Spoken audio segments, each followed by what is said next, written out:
This is a continuation of the Saxon Advanced Math Lesson 1C, and this is Introduction to Angles, or actually probably Review to Angles.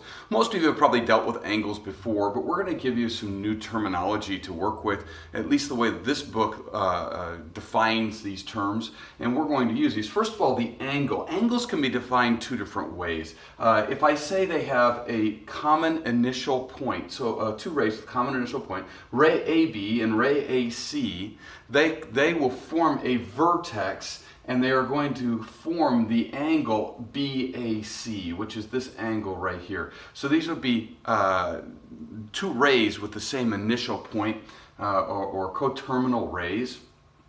Now, the next thing that we're going to talk about is the other way of talking about a angle is if I took a circle and I say, oh, I have a radius of this circle here and a radius here, I can say the region bounded by these two arcs, or by this arc, by these two rays, would create an angle. And of course, the book makes some assumptions. For instance, that you already know that a circle is 360 degrees and that the central angle happens to be the same as the arc measurement, and they expect you to know a couple of those terminologies already.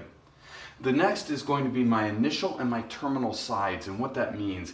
This one, either side of these could be initial and terminal, so because it's not on a kind of a graph at all. But if I put this on an XY coordinate graph and I label this out and say this is my initial point, that makes this a terminal point at 30 degrees. Well, there happens to be, and that's initial and terminal sides. If I take and I say, well, from 30 degrees and a negative 330. Why negative 330? Because all the way around would be 360, but I didn't go all the way around. I only went negative 330 degrees, and that gives me an angle here that has the same initial and same terminal points. Because they have the same terminal points, we're going to label those as coterminal angles. And they happen to have the same termination line or side. Or ray to be more specific. Okay, so the next thing is straight angle. What is a straight angle? Well, if I looked at it and said, there we go. Well, this is a straight angle. Why? Because if I look at how far it goes, if I had a point and I say this ray is here and this ray is here, the angle between them is 180 degrees. And if I marked out what this would be, that would be 180 degrees. And it doesn't matter which way I go in that. The next is perpendicular. By definition, perpendicular rays that are at a perpendicular angle to each other, so like this ray here, DC and DA, this would make a perpendicular or a right angle. So ray CD is perpendicular to the other ray DA. The next would be obtuse, or this also creates a right angle. Perpendicular lines create right angles. The next is obtuse angles. Obtuse are anything greater than 90 degrees. So if I look at a right and I say anything less than this is acute, anything greater than that is going to be obtuse. So anything greater than 90, obtuse, less than 90, acute, equal to 90, right. Next is supplementary and complementary. When I take two different angles, so I take angle, for instance, ADB, and I add it to angle CDB, I end up with two angles that add to 90, which makes them complementary. They complement each other. That means the complementary angle to 30 would be 60, because 30 plus 60 is 90.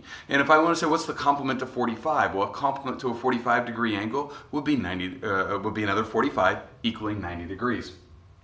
Supplementary, same idea, but you're taking two angles and adding them up to equal 180. So in this case here, my angle MKL is added to angle MKJ, and notice this is a straight line, which once again is 180 degrees, so they add to 180, making them supplementary. They supplement each other's amount to get to 180 degrees.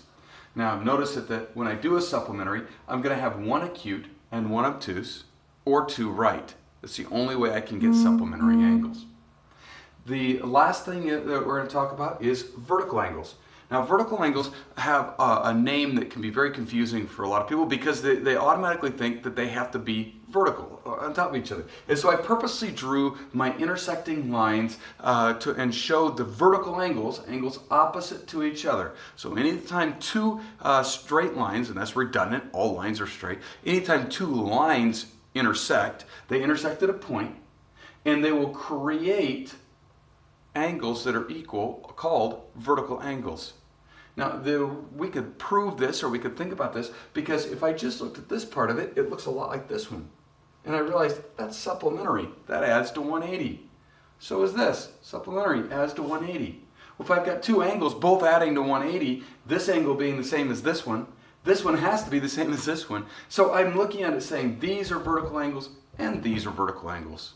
Okay? So we can work with that however we'd like as far as naming, but this is 1.c. This is just introduction or review of angles.